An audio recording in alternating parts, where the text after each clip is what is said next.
Bien, eh bien, si tout le monde est là, nous pouvons commencer, donc je vous propose.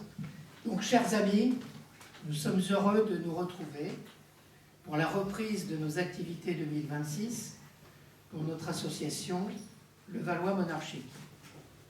Donc, cette année, comme vous avez pu le constater, nous avons un programme particulièrement riche pour nous aider à mieux comprendre une actualité agitée.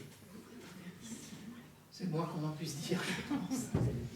Donc en pleine actualité, l'année dernière, on avait bien, je pense, vu l'importance des problèmes.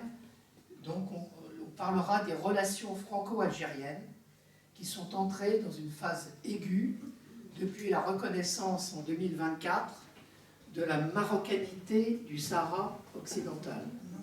C'était l'origine de cette nouvelle crise. Et elles se sont encore tendues avec l'arrestation de l'écrivain Boualem Sansal, puis sa libération, et ces jours derniers avec l'annonce de son élection à l'Académie française.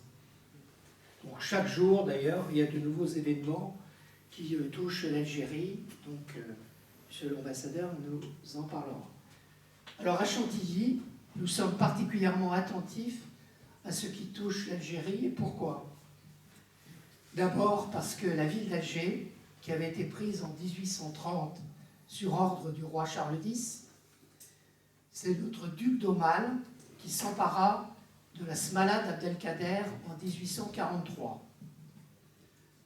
Ensuite, après l'indépendance de 1962, qui fut douloureuse pour beaucoup, il y eut l'assassinat des moines de Tibérine en 1996 et touchant de près notre ami Bruno et Hélène de Chergé, présents ce soir et qui sont parmi nous. Mais posons-nous plusieurs questions. D'où vient la toxicité des relations entre la France et l'Algérie? Et maintenant, est-il encore possible de refonder la relation entre les deux pays? Ou bien, alternative, faut-il laisser d'autres pays prendre le leadership des échanges commerciaux, comme a su le faire habilement l'Italie en s'introduisant dans le vide laissé par la France? Je disais là tout à l'heure, les échanges commerciaux entre l'Algérie et l'Italie, c'est le double aujourd'hui des échanges entre l'Algérie et la France. Et ensuite, il y a l'Espagne qui nous talonne de près. Donc voilà. Pour nous aider à décoder ces événements, nous avons ce soir la très grande chance de recevoir Xavier Driancourt, qui a été ambassadeur de France en Algérie à 2 reprises et jusqu'en 2020. D'ailleurs, je pense que plusieurs d'entre nous ont vu là récemment Xavier Driancourt à la télévision ou sur des radios, Europe numéro 1, etc., comme on disait avec vous, Madame le maire. Monsieur l'ambassadeur, nous vous remercions très vivement d'avoir répondu à notre invitation. Rappelons votre brillant cursus diplomatique. C'est en 1979 que vous avez débuté votre carrière à l'administration centrale du ministère des Affaires étrangères. En 1984, vous avez été détaché auprès du ministère de l'Économie à la Direction générale du Trésor avant de rejoindre la Direction des Affaires économiques et financières au ministère des Affaires étrangères. En 1989, vous êtes nommé consul général à Sydney, en Australie. Je crois d'ailleurs que fait partie de vos bons souvenirs, ce qu'on se disait tout à l'heure. Donc l'Australie est un pays attachant. Après un passage au cabinet du ministre des Affaires étrangères, Alain Juppé, vous devenez conseiller technique pour les affaires diplomatiques au cabinet du Premier ministre de 1995 à 1997. Alors, je ne sais plus sous quelle présidence c'était. Chirac. Alors en 1998, vous êtes nommé ambassadeur extraordinaire et plénipotentiaire à Kuala Lumpur, en Malaisie, jusqu'en 2002. Et c'est en 2008 que vous êtes nommé ambassadeur haut représentant de la République française à Alger jusqu'en 2012. Quelques années plus tard, en 2017, donc ça là c'était Macron cette fois, vous êtes nommé pour la seconde fois ambassadeur haut représentant de la République française à Alger, et ce jusqu'en 2020. Le pouvoir français, profitant de votre expérience et de votre connaissance de ce pays, pour tenter une réconciliation franco-algérienne. Depuis votre retraite récente et active, vous assurez la formation de nombreux élus en les faisant bénéficier de votre expérience en diplomatie et en politique internationale. Ajoutons également que vous avez publié en 2022 un livre qui s'appelle « L'énigme algérienne, chronique d'une ambassade à Alger ». Puis ce dernier livre, que je n'ai pas avec moi là, mais qui est à l'extérieur, en 2024, qui s'appelle « France-Algérie, le double aveuglement », que donc nous pouvons nous procurer à la sortie.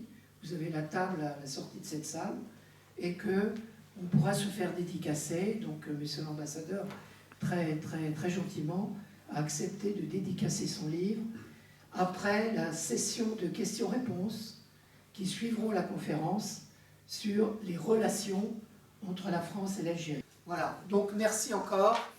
Et donc, monsieur l'ambassadeur, merci. Donc, on va entrer avec vous dans l'actualité, et dans l'actualité franco-algérienne. Donc, merci. Merci à vous. Je vais effectivement, merci de cette introduction. Comme vous l'avez dit, j'ai passé presque 8 ans en Algérie, ce qui fait de moi, avec Benjamin Stora, sans doute le meilleur connaisseur de l'Algérie, mais nous n'avons pas toujours le même point de vue. J'ai été effectivement 2 fois ambassadeur à Alger, ce qui est rare, et à 2 dates différentes, ce qui était en réalité 2 pays différents, parce que mon premier mandat, qui a correspondu en gros au mandat en France de Nicolas Sarkozy, mon premier mandat en Algérie, j'avais en face de moi un Bouteflika au fait de sa puissance, et qui était quelqu'un d'extrêmement agile et intéressant. Et mon deuxième mandat, donc les premières années du quinquennat d'Emmanuel Macron, j'avais en face de moi un Bouteflika qui était malade, qui ne parlait plus, qui ne recevait plus les ambassadeurs, qui était grabataire quasiment, et qu'on promenait dans un cadre.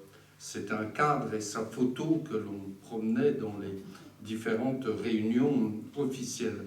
Donc 2 périodes complètement différentes, et effectivement à mon retour d'Alger, j'ai mis un peu tout cela par écrit et écrit ces livres, ces 2 livres, le deuxième étant plus consacré à la crise actuelle depuis la question du Sahara occidental et depuis l'arrestation de Boualem Sansal. Alors je vais partager avec vous quelques constats sur l'Algérie, la France et l'Algérie, et je vais faire 5 ou 6 constats. Premier constat, l'Algérie reste une énigme pour nous, et c'est pour ça du reste que j'ai appelé mon premier livre « L'énigme algérienne ». Ça reste une énigme pour nous. Deuxième constat, un pays qui va mal, ce qui explique beaucoup de choses, notamment la question de l'immigration.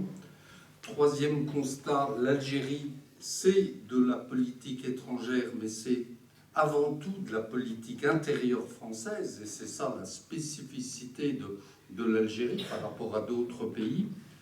Quatrième constat que je fais, c'est le Hirak, qui est cette année de révolution 2019-2020, qui a abouti à la chute de Bouteflika.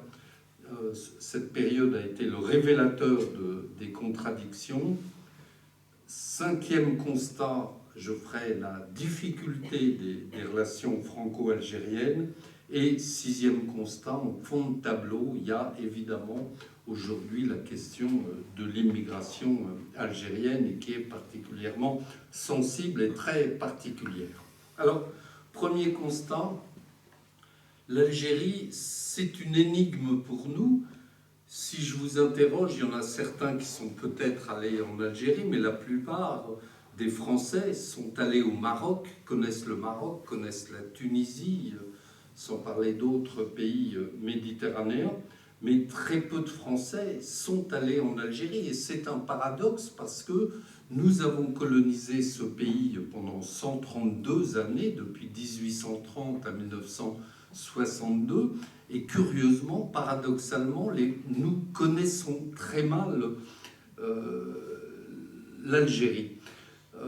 Et je me souviens d'un entretien avec Bouteflika je lui disais, mais Monsieur le Président, à partir du mois de février, dans le métro parisien, nous voyons des affiches publicitaires pour 8 jours à Marrakech ou 3 jours de week-end à Hammamet en Tunisie, mais je n'ai jamais vu une affiche vantant 8 jours à Gardaïa, 1 semaine à Oran ou 3 jours à Alger, parce que les Français ne viennent pas faire de tourisme en Algérie.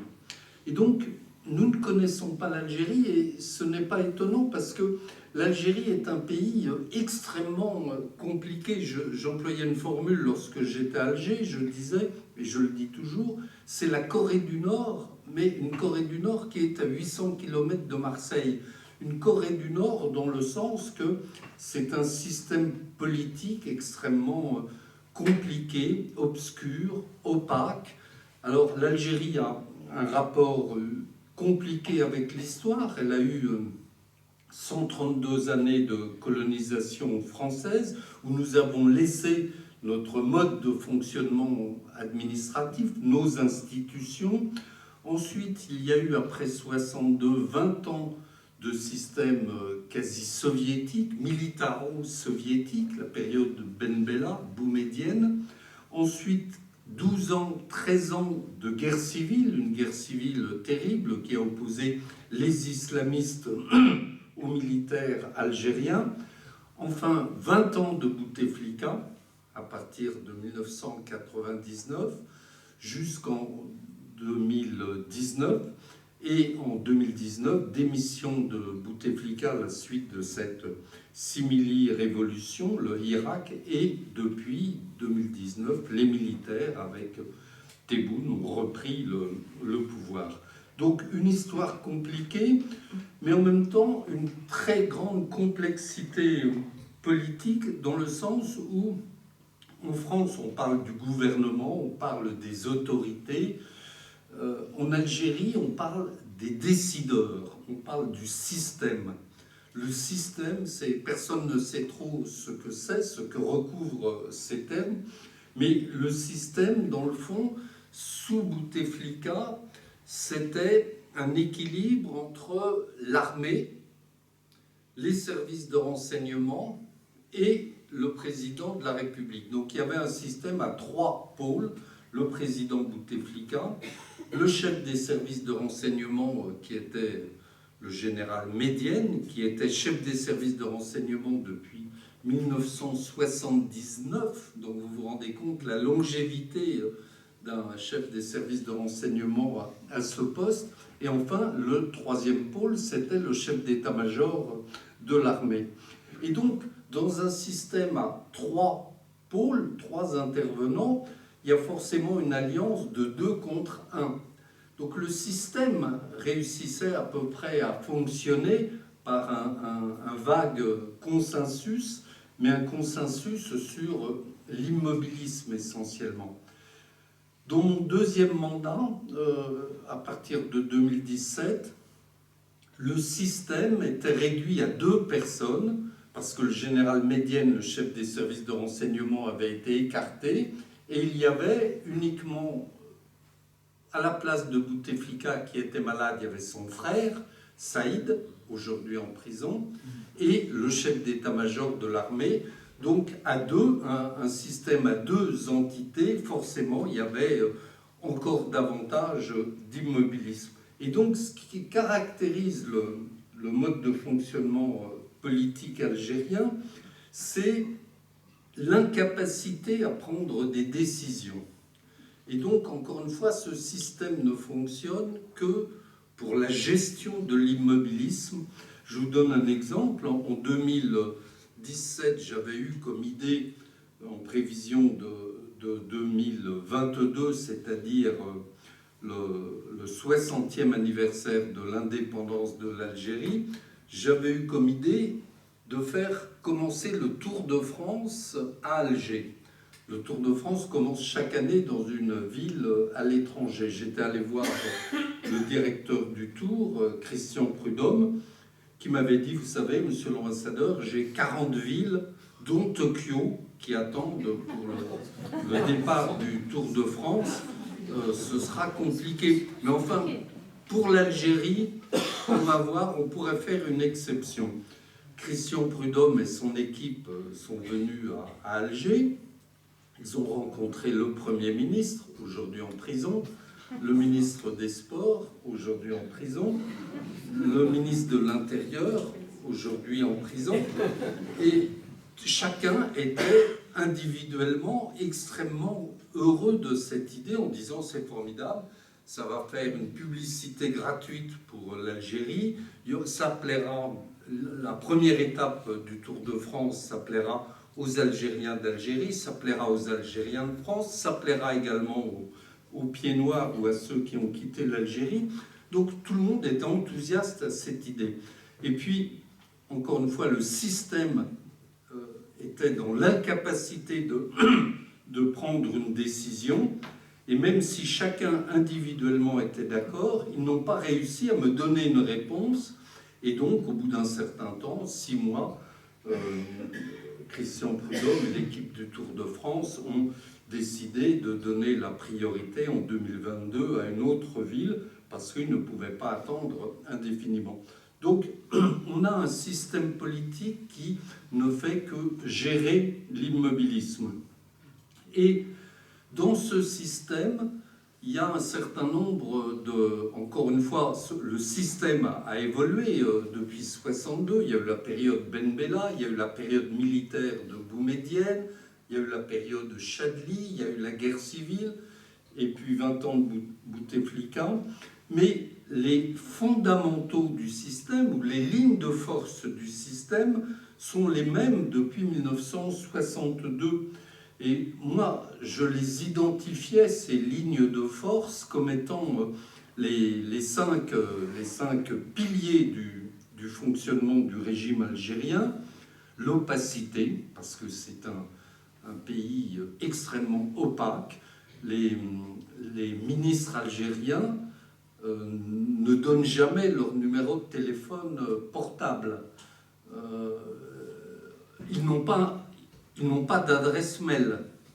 C'est quand même aujourd'hui, en 2025, le seul pays où les administrations ne communiquent pas par mail, parce que le mail, c'est dangereux, et donc on communique encore aujourd'hui par fax.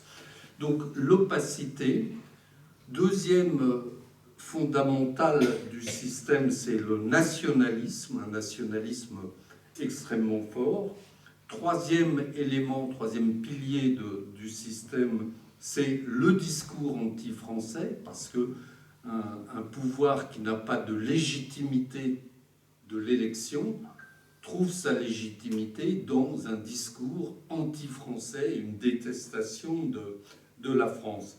Quatrième pilier, c'est l'affairisme, et ce qui va avec, c'est-à-dire la corruption, d'autant plus quand le prix du pétrole est élevé, ça génère beaucoup d'affairisme. Et enfin, le cinquième élément, le cinquième pilier, c'est l'islam qui aujourd'hui prend une place de plus en plus importante. Donc voilà les fondamentaux du système, les lignes de force de ce régime, qui sont encore une fois les mêmes depuis 1962 avec des variantes. Voilà le premier constat. L'Algérie, c'est une boîte noire, c'est la Corée du Nord à 800 km de Marseille. On ne sait pas comment sont prises les décisions. Encore une fois, ce n'est pas le gouvernement, ce n'est pas le président, ce ne sont pas les ministres, ce sont un groupe, une sorte de consensus entre les trois personnes que je vous citais. Et aujourd'hui, c'est toujours la même chose avec les acteurs qui ont changé. On a Tebboune à la place de Bouteflika et le général Chengria dans le rôle du chef d'état-major. Deuxième constat que je fais, l'Algérie, un pays qui va mal, et qui va mal pour deux raisons. La première raison, c'est un peu ce que je viens d'évoquer, c'est-à-dire un système politique qui est complètement grippé et qui est confisqué, donc avec un pouvoir qui est en mal de légitimité. Et la seule source de légitimité, encore une fois, le seul carburant, c'est le discours anti-français. Il faut bien voir que les gens qui sont au pouvoir en Algérie, c'est une génération d'octogénaires qui ont fait la guerre d'Algérie, la guerre d'indépendance. Et donc, la source de leur légitimité, ce sont les maquis de la guerre d'Algérie. C'est aujourd'hui la rente mémorielle, comme on l'appelle, et à la rente mémorielle, à la rente historique, s'ajoute aujourd'hui une sorte de légitimité tirée de la religion et de l'islam. Et donc vous voyez que dans ce contexte, la prise de décision, le processus décisionnaire est particulièrement complexe.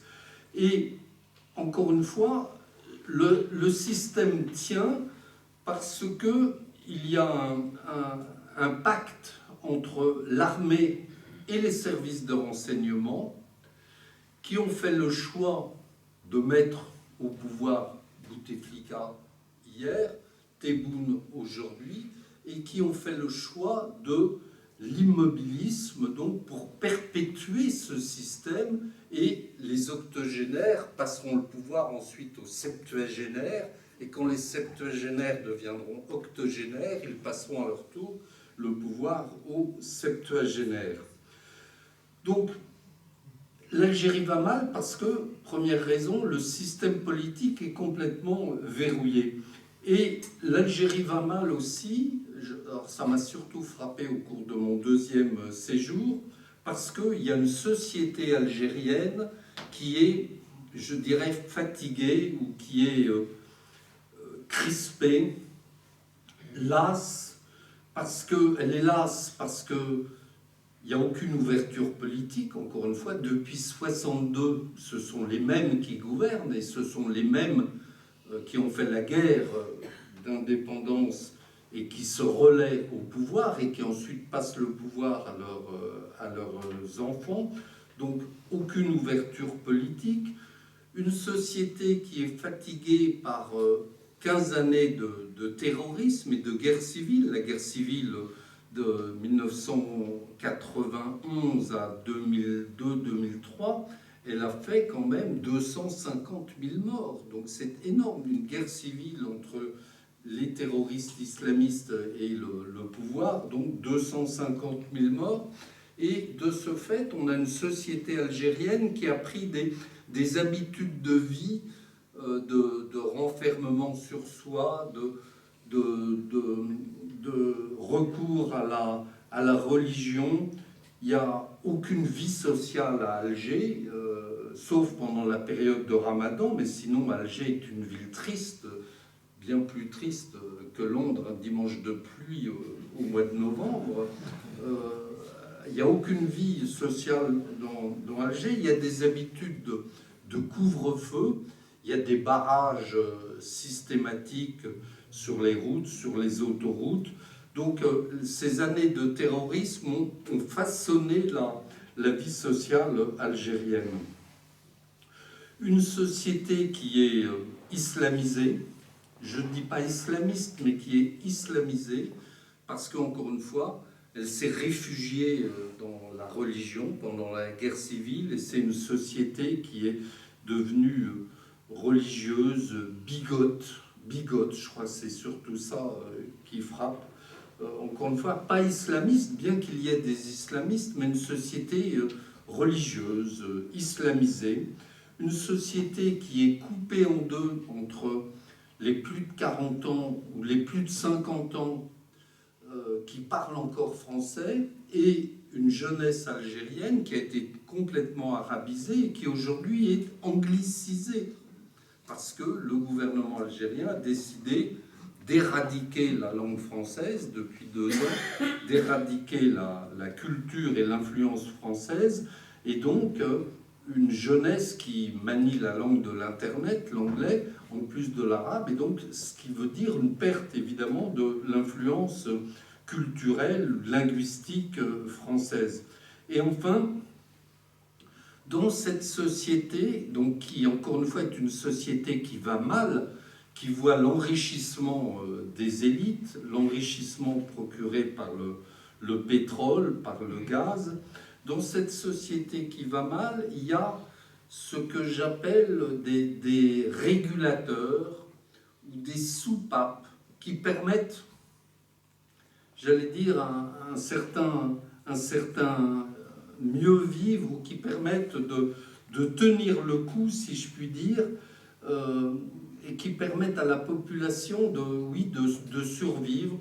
Et ces soupapes, telles que je les vois, c'est la religion, le sport, et notamment le football, la violence, parce que l'Algérie est une société très violente, le marché noir et les visas.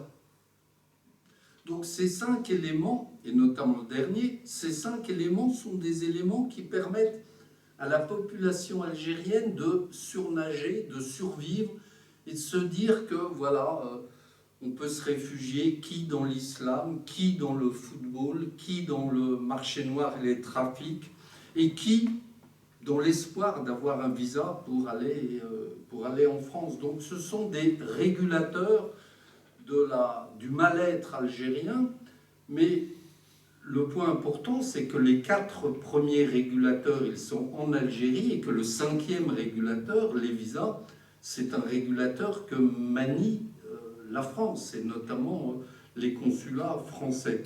Donc, vous voyez, une société, c'est ça qui est frappant, et qui explique encore une fois beaucoup de choses, une société qui va mal. 3e constat que je fais, c'est que l'Algérie, c'est de la politique intérieure française, c'est de la diplomatie et c'est de la politique intérieure française. En d'autres termes, quand le président de la République parle de l'Ukraine ou de la Chine ou de l'Argentine, c'est de la politique étrangère, point. Même quand il parle de l'Allemagne, malgré notre intimité de relation avec l'Allemagne, c'est de la politique étrangère. Mais quand un homme politique ou une femme politique, je pense à Ségolène Royal, quand un homme politique parle de l'Algérie, c'est à la fois de la politique étrangère, mais c'est avant tout de la politique intérieure française. Parce qu'il y a l'histoire, la colonisation, la proximité géographique. Alger est à 800 km de Marseille. Parce qu'il y a 10% de la population française qui a un lien avec l'Algérie. Et 10%, ben, ça fait 7 millions de personnes, et même plus, entre les pieds noirs, les harkis et leurs descendants, parce que c'est quelque chose de très transmissible, les anciens militaires du contingent, je sais qu'il y en a parmi vous, les militaires français, il y a eu 1,5 million de militaires français entre 1954 et 1962. Donc 1,5 million de militaires, il y en a encore aujourd'hui. Les pieds noirs, les harkis, les militaires, et puis la galaxie il y a eu les pieds rouges après les pieds noirs, qui sont les anciens coopérants qui sont partis en Algérie à partir de 1962, souvent par idéologie un peu tiers-mondiste, si je puis dire. Et ensuite, il y a les différentes strates de la population algérienne en France. Les Algériens mononationaux, qui n'ont que la nationalité algérienne, les binationaux, les franco-algériens, qui sont français au regard de la loi française, mais également algériens, et puis les Français d'origine ou d'ascendance algérienne qui n'ont pas forcément la nationalité ou un passeport algérien, mais qui sont français de la 3e, 4e génération de l'Algérie, de la population immigrée algérienne, et qui sont souvent ceux qui d'ailleurs nous posent à la France le plus de problèmes, parce qu'ils ne sont ni français ni algériens, ils ne se sentent bien nulle part. Donc l'histoire, le fait que 10% de la population française a un lien avec l'Algérie, et 10% de la population, ces 10%, ce sont aussi des électeurs.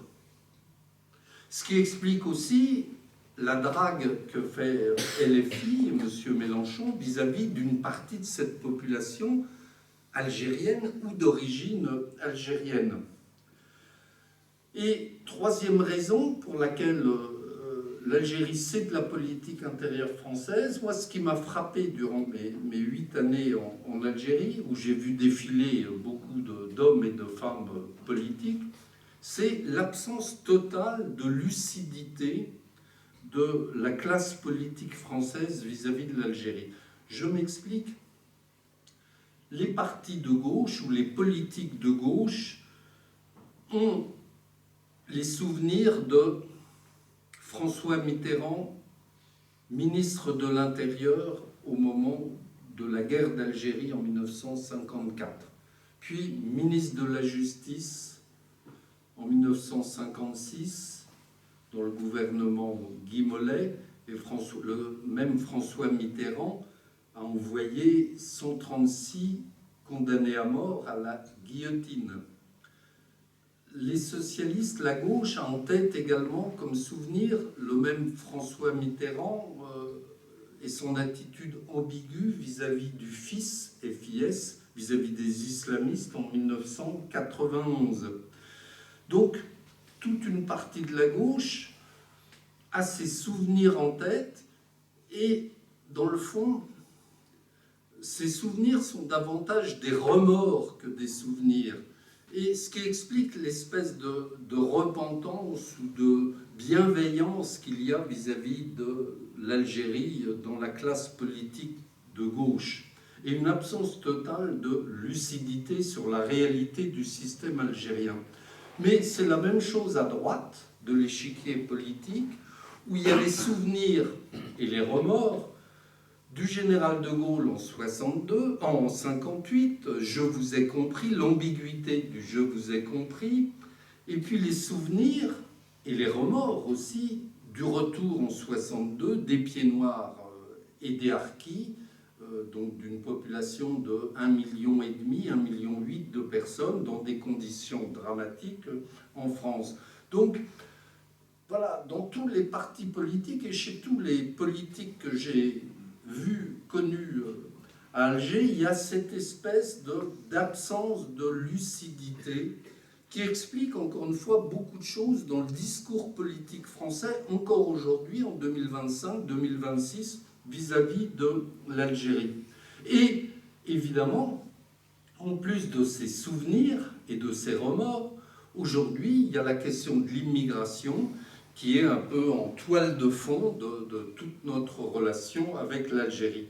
Donc vous voyez les contradictions françaises qui font face aux contradictions algériennes que je décrivais. Quatrième constat, le Hirak, le Hirak a été un peu le révélateur de ces tensions. Le Hirak, c'est ce mouvement populaire qui a commencé en février 2019, quand Bouteflika, malade, qui ne parlait plus, qui ne marchait plus et dont on prenait le cadre, la photo dans un cadre, a décidé de faire un 5e mandat. Et là, il y a une révolte spontanée de la population algérienne. La révolte a commencé dans des villes de province, Renchela, dans les Aurès. Les Aurès ont toujours été un point très sensible en Algérie. Et la population s'est révoltée contre l'idée d'un 5e mandat de Bouteflika, en se disant, et en disant ouvertement, on nous avait promis qu'au cours de son 4e mandat, Bouteflika marcherait, parlerait à nouveau, et puis il n'a ni parlé ni marché. Donc maintenant, on veut nous l'imposer pour un 5e mandat, et pourquoi pas un 6e mandat après. Donc il y a eu une révolte, une révolution de la population qui, dans le fond, a rejeté d'emblée et complètement tout le système politique que j'ai décrit tout à l'heure, tout le système politique qui a été imposé à l'Algérie depuis 1962.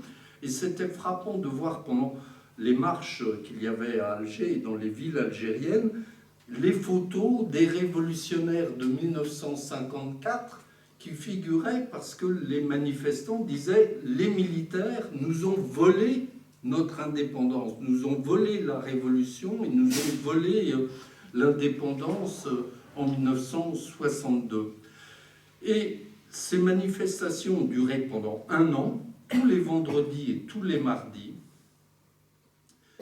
et dans toutes les villes de l'Algérie. Elles se sont arrêtées parce qu'il y a eu le Covid en 2020 et que le gouvernement très habilement a pu interdire les manifestations à ce moment-là.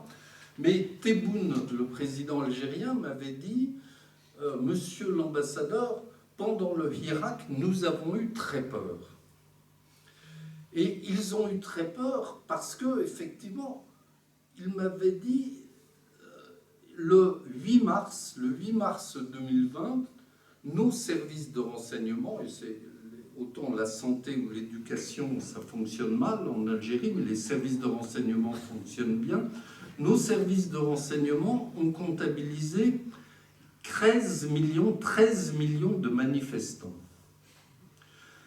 13 millions de manifestants, ça fait le tiers de la population algérienne. Quand il y a 100 000 gilets jaunes ou agriculteurs autour de Paris, Paris est à feu et à sang, si je puis dire. Mais 13 millions de manifestants, je ne sais pas si vous imaginez ce que ça a fait. Et effectivement, ils ont eu très peur. Ils se sont dit, on va finir comme Kadhafi, ou on va finir comme Ben Ali, ou comme Saddam Hussein.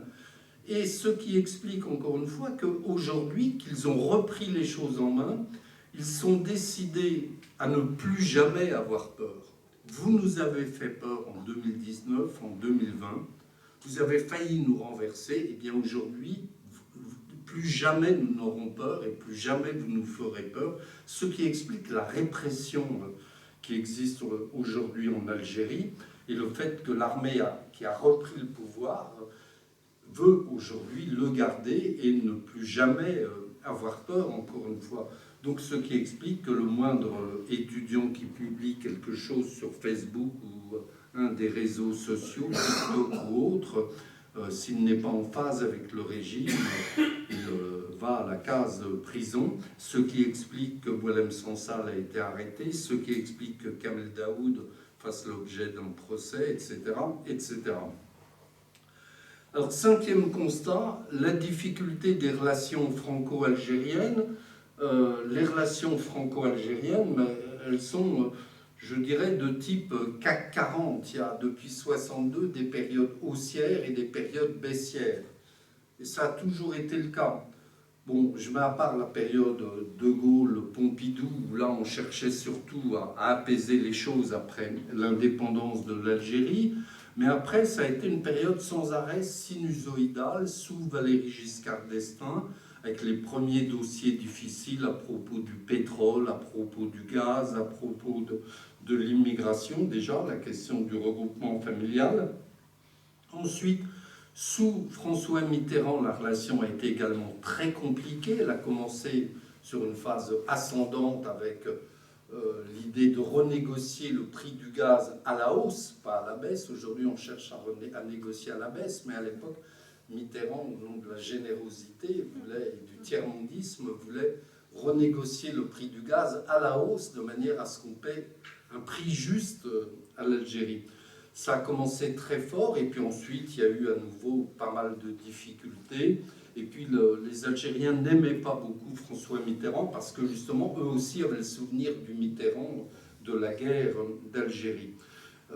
La période bénie, ça a été les 2 septennats de Jacques Chirac, ou les 2 quinquennats de Jacques Chirac, parce que Chirac et Bouteflika s'entendaient bien, ils avaient tous les 2 fait la guerre d'Algérie. Chirac est venu 3 fois en Algérie. Vraiment, il y avait une relation extrêmement forte, et c'est la seule période où on a été sur le point de conclure avec l'Algérie un traité d'amitié, comme De Gaulle avait conclu avec l'Allemagne le traité de 1963. Et puis tout ça s'est arrêté en 2005 avec le vote à l'Assemblée nationale française d'un amendement, l'amendement Van Est, proposé par un député du Nord, du Pas-de-Calais, M. Van Est. L'amendement Van Est demandait que l'histoire de la guerre, l'histoire de la colonisation française en Afrique du Nord soit enseignée dans les écoles.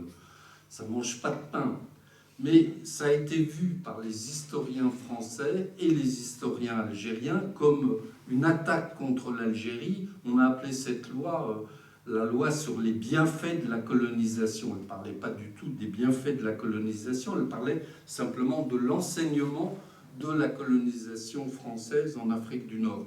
Et à partir de là, rappel de l'ambassadeur, pas toutes les jérémiades habituelles algériennes auxquelles aujourd'hui nous sommes habitués, mais à partir de ce moment-là, notre relation avec l'Algérie, elle s'est réduite à 2 dimensions, la mémoire, la repentance, et les visas, l'immigration.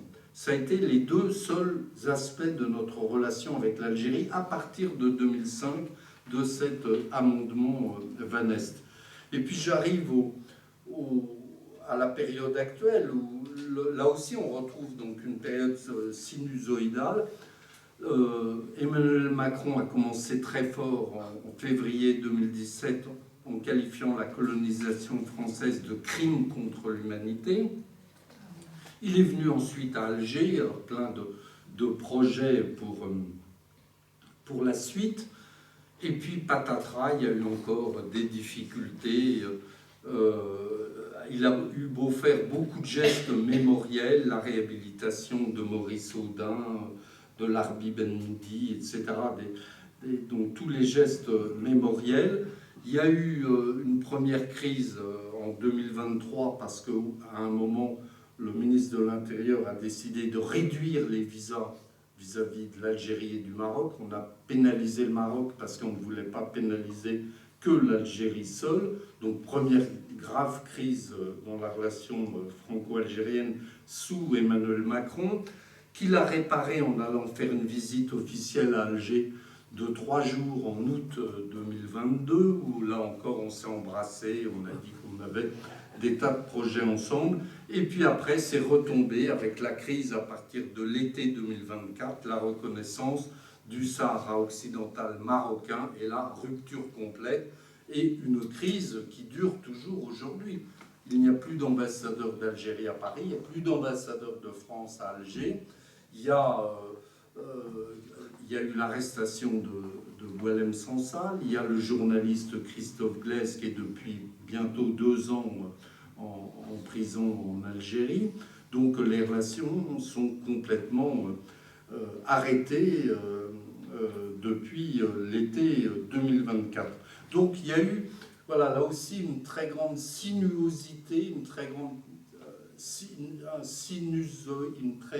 une histoire sinusoïdale avec l'Algérie à partir de l'été 2024 et depuis le début du quinquennat, du premier quinquennat d'Emmanuel Macron.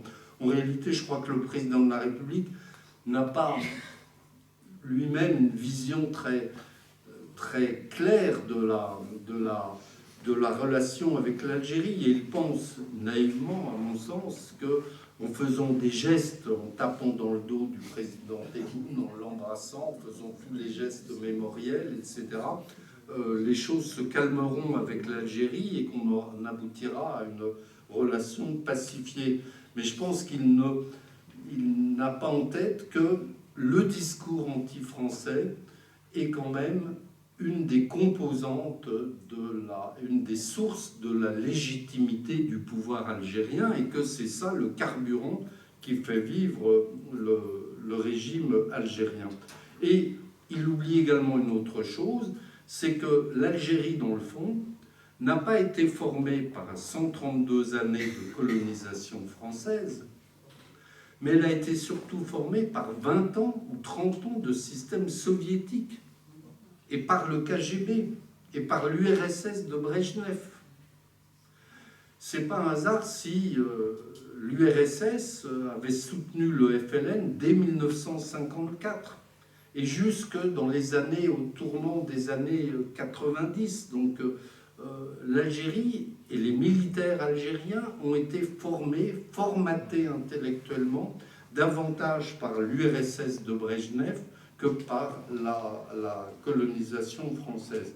Et encore une fois, dans cette relation, les deux seuls sujets, ce sont la mémoire et les visas. Alors on ne peut pas avoir une relation avec un pays qui est réduite uniquement à la mémoire et les visas. Mais c'est comme ça avec l'Algérie, et on a ces deux questions qui sont en surplomb de toute notre relation.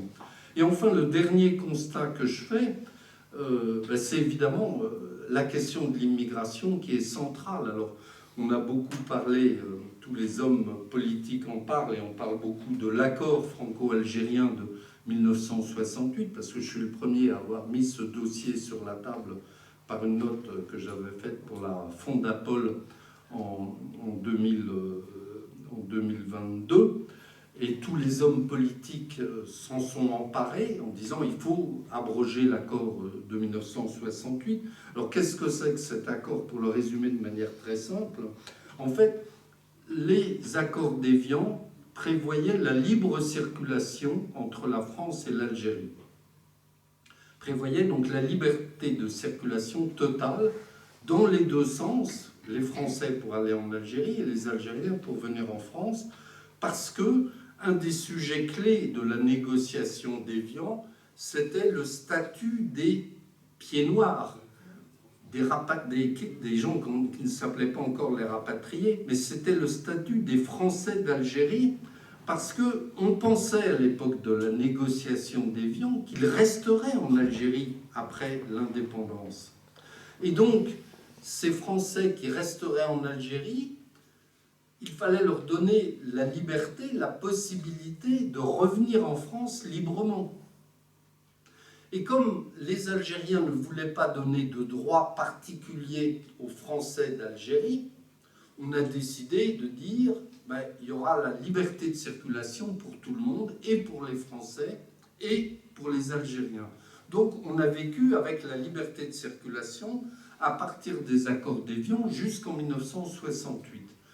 Et puis, en 1968, on s'est dit, tous les pieds noirs sont rentrés en France à partir de juillet 62, donc la liberté de circulation ne valait que pour les Algériens.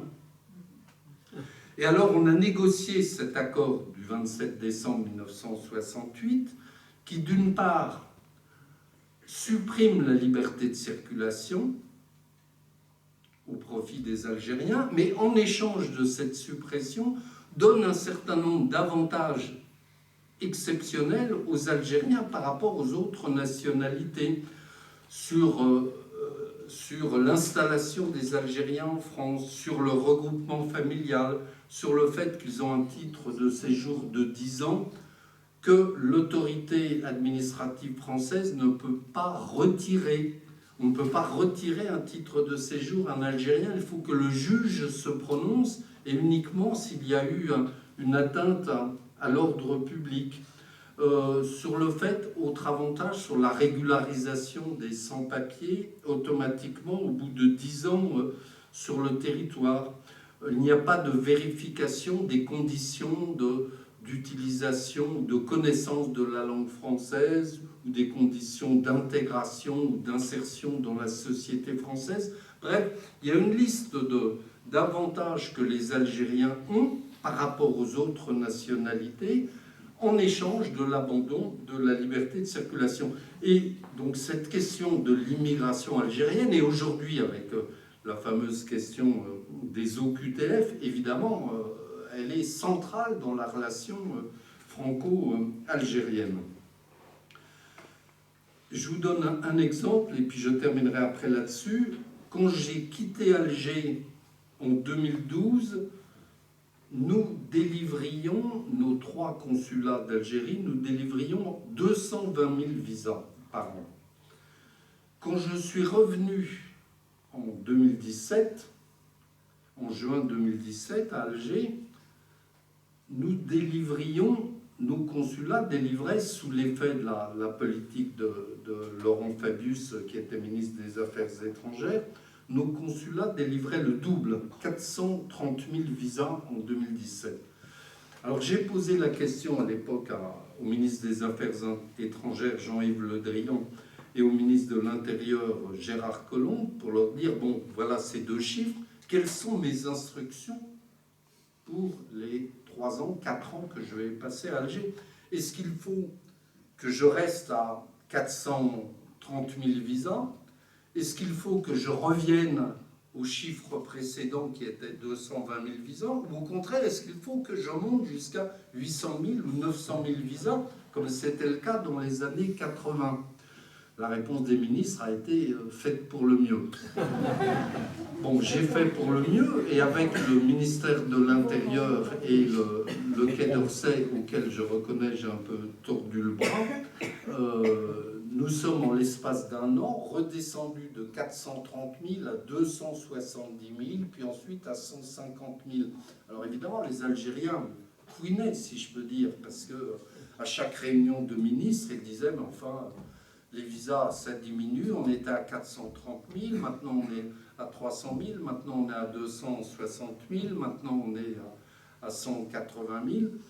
Alors le ministre se tournait vers moi et me donnait la parole courageusement, et moi je faisais le travail pour lequel j'étais payé. Je disais, ah oui, vous êtes sûr que ces chiffres sont ceux que vous citez? Il faut que je vérifie, on va créer un petit groupe de travail pour en parler. Mais voilà, donc la question des visas, elle est centrale, parce que, en gros, par l'accord de 1968, les Algériens avec un visa de tourisme, c'est-à-dire un visa de court séjour, qui vaut 90 jours par an, qui vous permet de rester 90 jours par an, avec un visa de tourisme ou de court séjour, ils peuvent rester, ils peuvent s'installer en France, durablement. Alors pour les autres nationalités, il faut un visa de long séjour, qui est beaucoup plus difficile à obtenir, parce qu'il faut l'accord du maire, il faut un certificat de travail, il faut un hébergement, etc. Donc l'avantage des Algériens est considérable grâce à cet accord de 1968, d'où l'importance de ce dossier dans la relation franco-algérienne. Alors je conclus pour vous dire, vous l'avez vu, compris de vous-même, je ne suis pas très optimiste. Ni sur l'Algérie, ni sur la relation franco-algérienne. Et je pense qu'il faut sortir de ce tête-à-tête franco-algérien. On voit bien que ça imprègne la vie politique française. On a eu l'affaire Boualem Sansal, on a eu la Ségolène Royal qui a promis de rendre tout ce qui était à Chantilly pour le donner aux Algériens. On voit que ça va être un débat central dans le débat électoral de 2027, l'année prochaine, cette question de l'immigration algérienne, la question des OQTF. Donc on voit que c'est un sujet majeur et qu'il faut sortir de ce tête-à-tête franco-algérien. Les Algériens instrumentalisent cette relation en disant que tout ce qui va mal, c'est la faute de la France. Je pense qu'il y a un moment où il faut dire, écoutez les gars, vous êtes indépendants depuis 63 ans, donc c'est votre problème, mais voilà, il faut qu'on banalise en quelque sorte cette relation. Mais le problème algérien, c'est, encore une fois, c'est un problème français. C'est un problème algérien, mais c'est devenu un problème français. Et la difficulté pour nous, Français, la difficulté pour le gouvernement, c'est le dilemme entre le fait que nous avons intérêt à la stabilité de l'Algérie, parce que nous ne pouvons pas nous permettre d'avoir une deuxième Libye à 800 km de Marseille, et avec la spécificité des accords franco-algériens qui, encore une fois, permettent aux Algériens de venir en France. Donc on aurait une fuite massive en cas de troubles en Algérie, une fuite massive des Algériens vers la France. Donc nous avons intérêt à la stabilité de l'Algérie, mais est-ce que la stabilité, ça signifie le statu quo indéfini? Donc voilà, je n'ai pas la réponse à cette question, mais je vous laisse la réponse. Voilà. Merci de m'avoir écouté.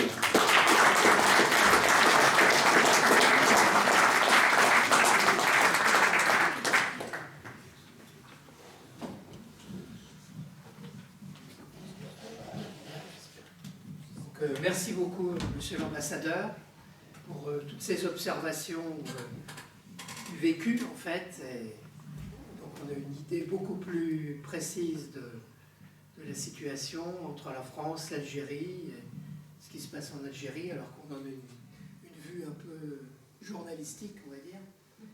Et donc, je voudrais passer aux questions-réponses. Donc, qui voudrait poser la première question? Oui, quand le roi du Maroc a envahi le Sahara occidental, pourquoi l'Algérie n'en a-t-elle pas fait autant? C'était très simple. Pourquoi l'Algérie n'en a-t-elle pas fait autant? Aller directement rejoindre depuis l'Algérie l'Atlantique, c'était tout simple. Oui, mais en fait, l'Algérie a soutenu le Front Polisario artificiellement, parce que effectivement, à la fois, ça pouvait enquiquiner le Maroc et ça pouvait lui permettre un accès à l'océan Atlantique. Oui, mais en attendant, c'est bien le Maroc qui a pris le territoire.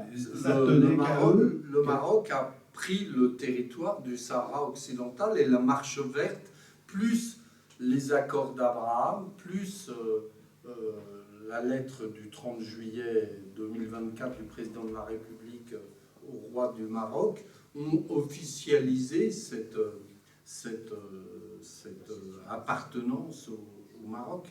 Alors jusqu'en 2024, la France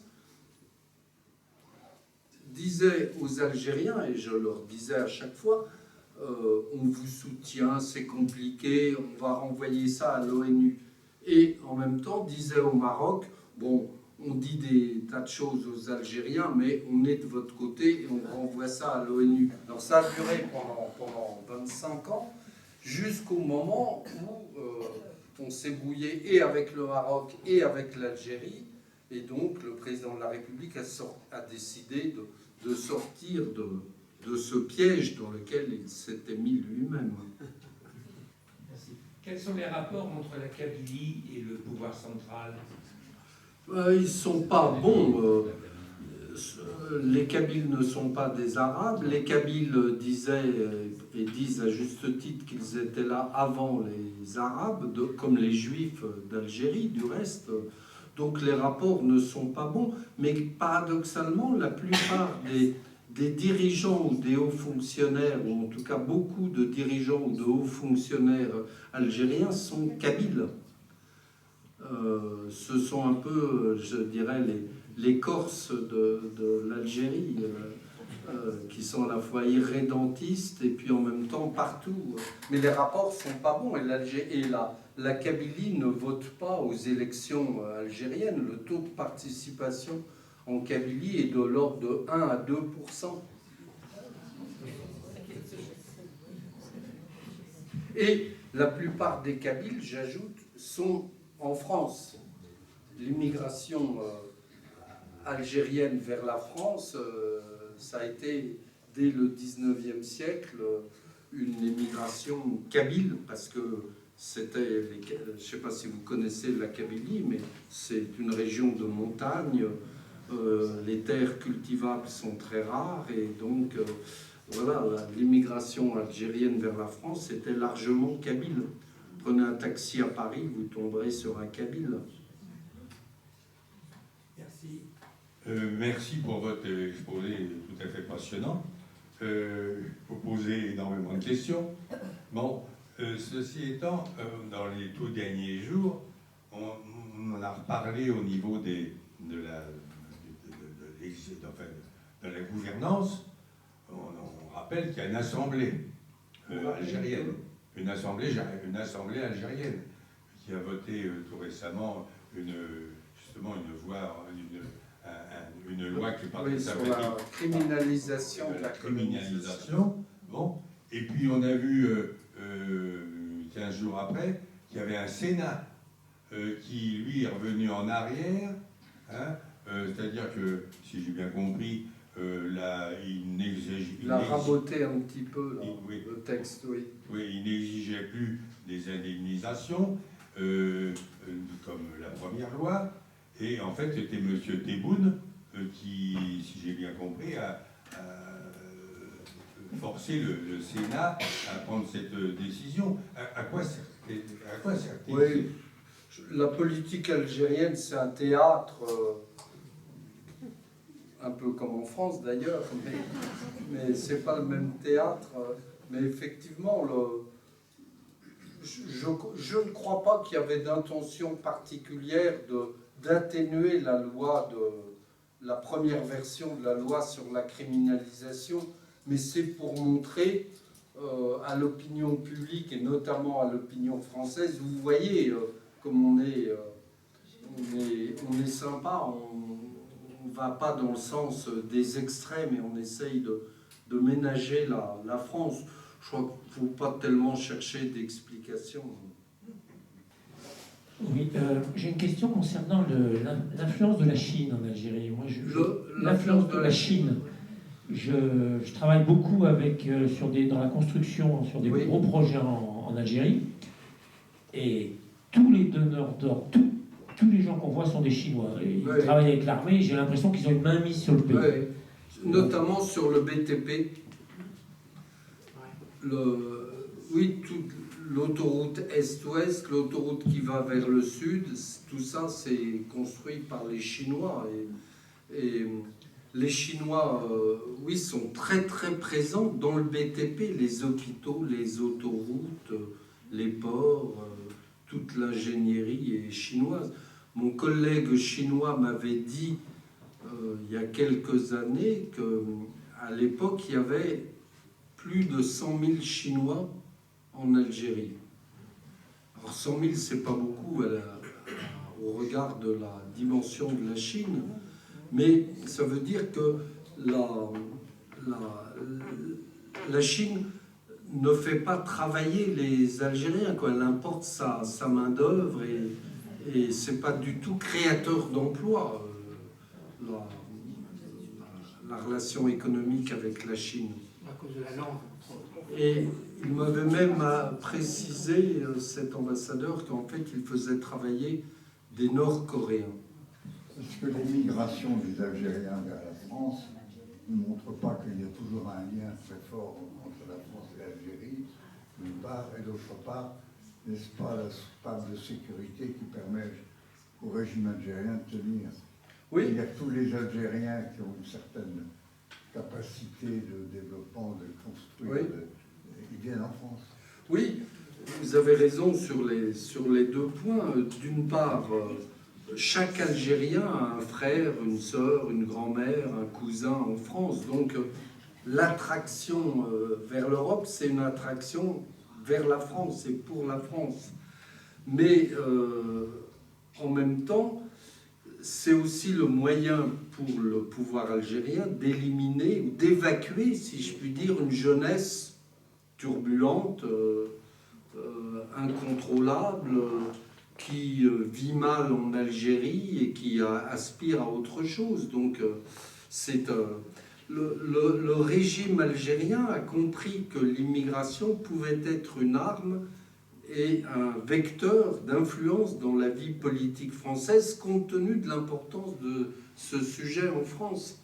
Et Bouteflika s'en fichait, si je puis dire, des Algériens de France. alors que Tebboune a comme modèle Erdogan. Et il voit que Erdogan instrumentalise la communauté turque en Allemagne.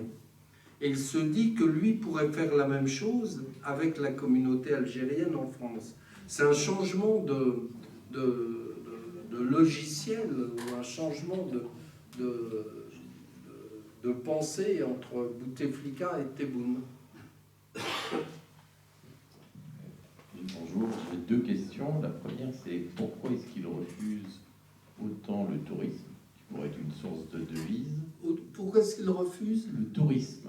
Oui. Ça se fait aussi brutalement. Et la deuxième chose, c'est pourquoi il refuse tous les OQTF. Pourquoi? Il refuse les OQTF. Et, oui. Et quelle solution vous voyez pour qu'il les accepte?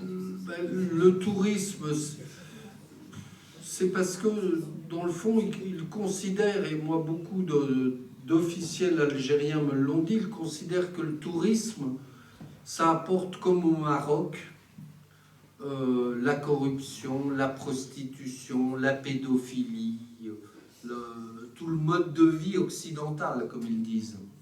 Et donc, ils ne veulent pas de ça en Algérie. Je simplifie, mais c'est l'explication qui m'a souvent été donnée par des officiels. Cela étant, vous avez à peu près 1 million de Français chaque année, rien que dans la ville de Marrakech, au Maroc, 1 million à Marrakech. Et en Algérie, vous avez péniblement 70 000 touristes, dont essentiellement des franco-algériens qui retournent l'été chez eux. Donc vous voyez, c'est très compliqué pour aller au Maroc, vous y allez, vous avez un visa à l'aéroport.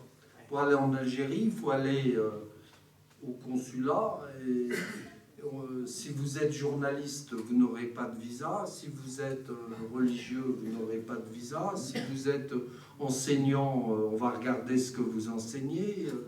Donc voilà, c'est très... Ils ne cherchent pas à attirer le tourisme. Hein. Et puis il n'y a pas l'hospitalité à la marocaine qu'il y a. Tout à l'heure, je parlais avec la star du football algérien, Riyad Mahrez, qui me disait, et qui revenait du Maroc, de la Coupe d'Afrique des Nations. Il m'a dit, j'ai été surpris par l'accueil et l'hospitalité des Marocains. Et il a ajouté, on ne trouve pas ça chez nous. C'est pas moi qui le dis, c'est un Algérien. Et les OQTF, ben voilà, c'est la réponse précédente. Ça leur permet d'évacuer quand même une partie de la jeunesse. Donc pourquoi les reprendre? Et ils savent que c'est un levier vis-à-vis de tous les ministres de l'Intérieur, M. Nunez, M. Retailleau, M. Darmanin. Donc ils savent que c'est un levier. Pourquoi est-ce qu'ils les reprendraient? Pour faire suite à la question de monsieur derrière, est-ce que vous croyez que le système d'éducation nationale et d'université en Algérie permettrait à toute une partie de la jeunesse qui a un cerveau bien fait et qui a envie de se lancer en tant qu'ingénieur et autres, de pouvoir rester sur place, oui, où ils n'auront aucune chance et donc forcément... Non, mais c'est une vraie question et j'avais fait venir Xavier Niel pour ouvrir une école 42 en Algérie, parce que les jeunes Algériens sont très doués en informatique et en mathématiques en général. Et il voulait ouvrir une école 42 à Alger. Mais les Algériens ont refusé. C'est toujours le même système. Parce que, encore une fois, alors, il n'y avait pas d'explication officielle, mais ce qu'on m'a dit, c'est qu'ils avaient peur qu'on fasse de l'espionnage informatique. C'est insolite. Donc voilà. Donc un jeune Algérien préfère venir à Montpellier ou à Marseille pour faire des études d'informatique ou d'électronique ou autre. Et ça gonfle les visas étudiants. Ben oui, bien sûr. Madame? Ma question était proche de celle de monsieur. Je voulais demander où en était le développement culturel en Algérie et de l'enseignement de l'histoire arabe, musulmane de l'Algérie pour que les Algériens retrouvent leur identité? L'histoire, comme dans beaucoup de pays un peu autoritaires, l'histoire est un instrument à la disposition du pouvoir. Hein. Et donc les livres d'histoire, j'en avais feuilleté plusieurs, les livres d'histoire racontent l'histoire telle qu'elle est voulue par le régime, c'est-à-dire les horreurs, les crimes de la colonisation française, l'Algérie qui existait avant la colonisation française, les horreurs de la colonisation, le FLN, l'histoire des Moudjahides, etc., etc. Mais là aussi, ce sont toutes les contradictions du régime algérien. Je me souviens d'avoir reçu un jour une grande Moudjahide algérienne, la femme qui, jeune fille, avait fait l'attentat, le célèbre attentat du Milk Bar à Alger, sur la place Bugeaud à Alger, autrefois, en 1956. Donc, on avait parlé de l'Algérie, etc. Et elle venait d'écrire un article dans le journal Le Moudjahid vantant les bienfaits de l'éducation algérienne.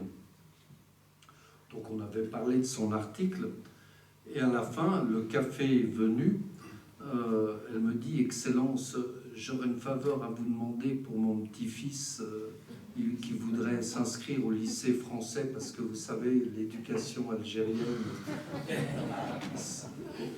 je préférerais qu'il aille au lycée français. » Donc vous voyez les contradictions. L'histoire avant la colonisation, est-ce qu'elle est enseignée? Elle est enseignée, oui, mais comme le fait que l'Algérie existait, est un État indépendant, et a été, il y avait la régence d'Alger, mais c'était sous la domination ottomane, et la colonisation ottomane n'est pas du tout enseignée. J'aurais une question. Est-ce que les ressources en pétrole, en gaz, vont permettre longtemps au système de se maintenir? Comment le système... Les revenus oui. Oui.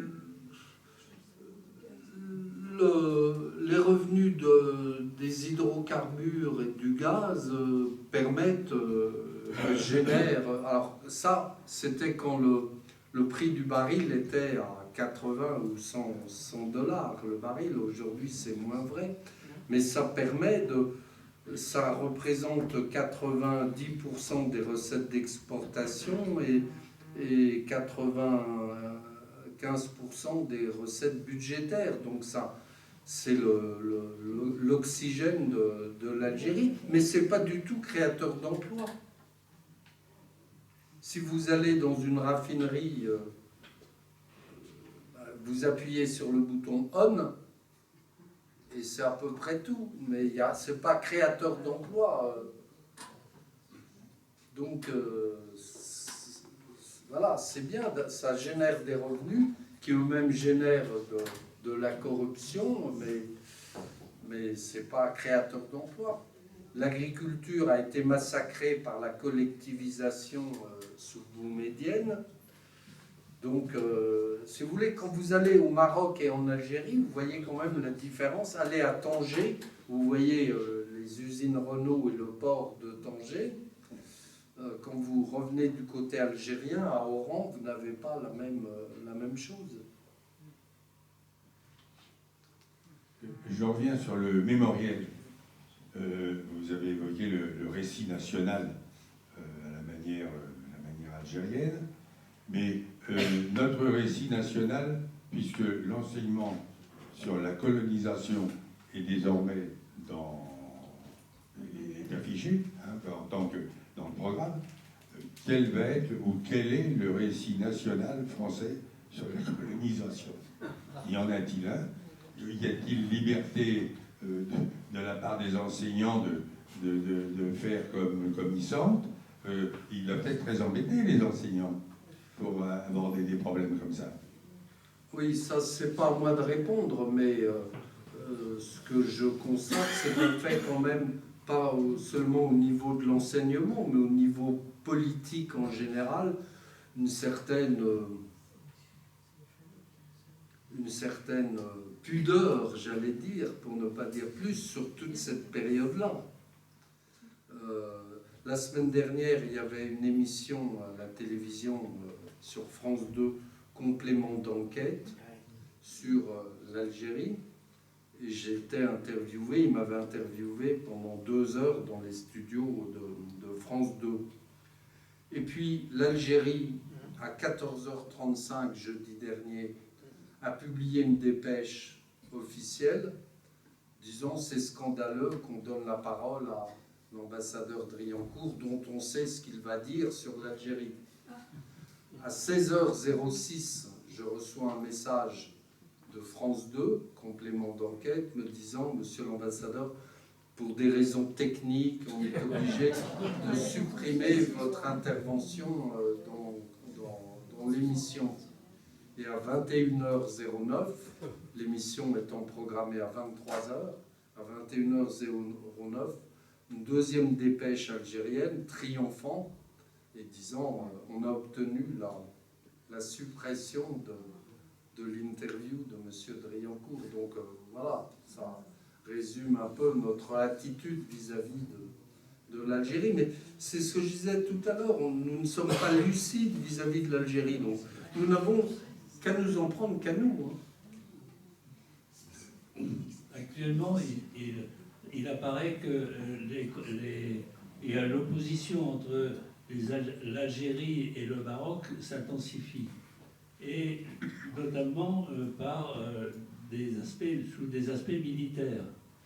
Et à cette occasion, je lisais que le matériel russe était fourni à l'Algérie. Est-ce qu'il n'y a pas, à travers ceci, une recherche d'influence de la part, en particulier de la Russie? Oui, la Russie a toujours été très présente en Algérie, très influente, notamment sur le plan militaire.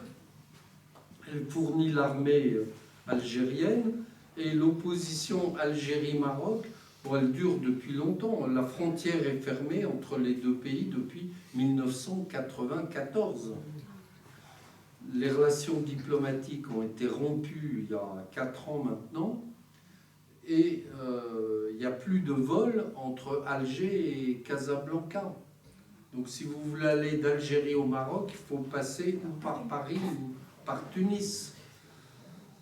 Donc, et sur le plan militaire, oui, mais pour l'instant, il n'y a pas d'éléments particulièrement nouveaux sur le plan militaire entre les deux pays. La tension, encore une fois, elle a toujours été très, très forte. Merci, monsieur l'ambassadeur, pour cet exposé très intéressant. Ma question, c'est quelle est l'influence des islamistes en Algérie, compte tenu des tensions passées, et est-ce qu'ils sont toujours présents, et comment est-ce qu'ils arrivent à les contenir? C'est un des paradoxes absolus et je disais tout à l'heure, je pense que le président de la République devrait regarder tout cela. Aujourd'hui, le paradoxe, c'est qu'il y a une alliance de fait entre les islamistes et les militaires qui se sont combattus pendant les 15 ans de guerre civile, mais qui aujourd'hui ont le même agenda. C'est-à-dire, pour des raisons différentes, ils veulent l'un et l'autre, les uns et les autres, les islamistes comme l'armée, éradiquer l'influence française. Les militaires, parce qu'ils ont combattu la France et que la France est désignée comme l'ennemi de l'Algérie, et les islamistes, parce que ça fait partie de leur agenda politique et intellectuel d'éliminer l'influence haram de la France, l'influence culturelle, linguistique, intellectuelle de la France. Boualem Sansal me racontait quand, dans sa prison, là, pendant l'année qu'il y a passé, la littérature, c'était que de la littérature religieuse. Donc il y a, encore une fois, les islamistes et les militaires ont aujourd'hui le même objectif, éliminer l'influence française, et j'ajoute avec la complicité bienveillante de l'Italie, des Anglais et des États-Unis, qui surfent aussi là-dessus et qui, eux, pour d'autres raisons, veulent éliminer ou affaiblir l'influence française en Afrique du Nord. Les États-Unis l'ont fait un peu avec succès au Maroc, et l'Algérie, qui était un petit peu considérée comme la chasse gardée de la France, aujourd'hui l'est moins, parce que les Américains et les Britanniques sont un peu en appui de cette politique que je décrivais. Voilà. Bien. Eh bien, merci pour tous ces éclairages et toutes ces réponses à de nombreuses questions. Donc je vous propose maintenant de retrouver notre conférencier à la sortie, puisque vous y trouverez son dernier ouvrage qui s'appelle France-Algérie, le double aveuglement. Oui, donc si vous êtes ça intéressé... explique un peu ce que je viens de vous dire là. Voilà. Donc vous pourrez le retrouver. Donc merci infiniment. Donc déjà, on vous applaudit.